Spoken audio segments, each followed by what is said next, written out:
ಸುರಂಗ ಕೊರೆದು ನೀರು ಹರಿಸಿ ಬರಡು ಭೂಮಿಯನ್ನ ಬಂಗಾರ ಮಾಡಿ ದೇಶದ ಪ್ರತಿಷ್ಠಿತ ಪದ್ಮಶ್ರೀ ಪ್ರಶಸ್ತಿ ಪಡೆದ ಪುತ್ತೂರಿನ ಅಡ್ಯನಡ್ಕದ ಅಮೈ ನಿವಾಸಿ ಕೃಷಿಕ ಮಹಾಲಿಂಗ ನಾಯಕರ ಮನೆಗೆ ಜನರು ಆಗಮಿಸಿ ಶುಭಾಶಯಗಳನ್ನು ಸಲ್ಲಿಸ್ತಾ ಇದ್ದಾರೆ.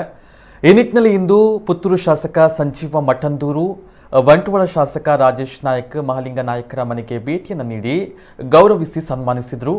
ಬಳಿಕ ಮಾಧ್ಯಮಗಳೊಂದಿಗೆ ಮಾತನಾಡಿದ ಶಾಸಕರುಗಳು, ಕೃಷಿಕ ಮಹಾಲಿಂಗ ನಾಯಕರಿಂದ ಜಿಲ್ಲೆಯ ಗೌರವ ಇನ್ನಷ್ಟು ಹೆಚ್ಚಿದೆ. ಯುವ ಕೃಷಿಕರಿಗೆ ನಾಯಕರು ಸ್ಫೂರ್ತಿಯ ಚಿಲುಮೆಯಾಗಿದ್ದಾರೆ ಎಂದು ಹಾಡಿ ಕೊಂಡಾಡಿದರು. ಕರ್ನಾಟಕ ಈ ಗಡಿಭಾಗದ ಒಂದು ಸಣ್ಣ ಹಳ್ಳಿಗೆ ಹುಡುಕಿಕೊಂಡು ಬಂದಿದೆ.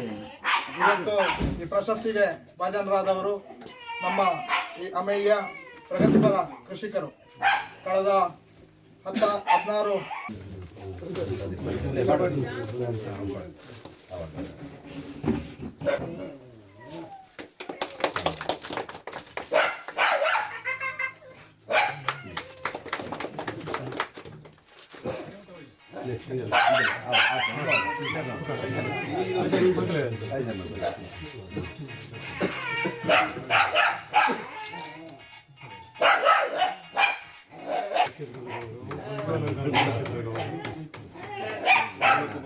ಬಂಟ್ವಾಳ ಪುತ್ತೂರು ವಿಧಾನಸಭೆ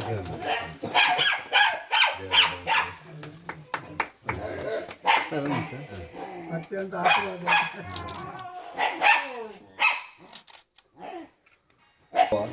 ಇಡೀ ನಮ್ಮ ದಕ್ಷಿಣ ಕನ್ನಡ ಜಿಲ್ಲೆಗೆ ಇಡೀ ಬಂಟ್ವಾಳ ತಾಲೂಕಿಗೆ ಹೆಚ್ಚಿನ ಗೌರವ ಏನು ಇವತ್ತು ಮಹಾಲಿಂಗ ನಾಯಕರು ಗುರುತಿಸಿ ಈ ದೇಶದ ಅತ್ಯುನ್ನತ ಪ್ರಶಸ್ತಿಯಾದಂಥ ಪದ್ಮಶ್ರೀಯನ್ನು ಪಡೆದು ನಮ್ಮ ಹೆಮ್ಮೆಗೆ ಭಾಜನರಾಗಿದ್ದಾರೋ ಅವರನ್ನು ನಾನು ಇಡೀ ದಕ್ಷಿಣ ಕನ್ನಡ ಜಿಲ್ಲೆಯ ಪರವಾಗಿ ನಮ್ಮ ಎಲ್ಲ 7 ಜನ ಶಾಸಕರು, ನಮ್ಮ ಸಂಸದರು, ನಮ್ಮ ಉಸ್ತುವಾರಿ ಸಚಿವರ ಮುಖಾಂತರ ಅಭಿನಂದನೆಯನ್ನು ಸಲ್ಲಿಸ್ತಾ ಇದ್ದೇನೆ.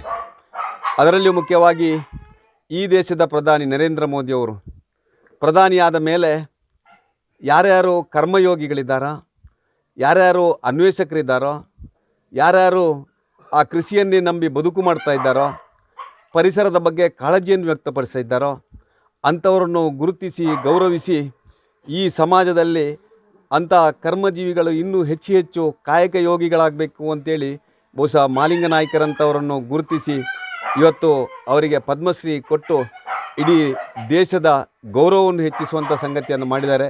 ಅದೇ ಜೊತೆಯಲ್ಲಿ ನಮ್ಮ ದಕ್ಷಿಣ ಕನ್ನಡ ಜಿಲ್ಲೆಯ ಎಲ್ಲ ಕೃಷಿಕರಿಗೂ ಹೆಮ್ಮೆ ಬರುವಂಥ ಕೆಲಸವನ್ನು ಮಹಾಲಿಂಗ ನಾಯಕ್ ಕೂಡ ಮಾಡಿದ್ದಾರೆ ಅಂತ ಹೇಳಲಿಕ್ಕೆ ಇಚ್ಛೆಪಡ್ತಾ ಇದ್ದೇನೆ.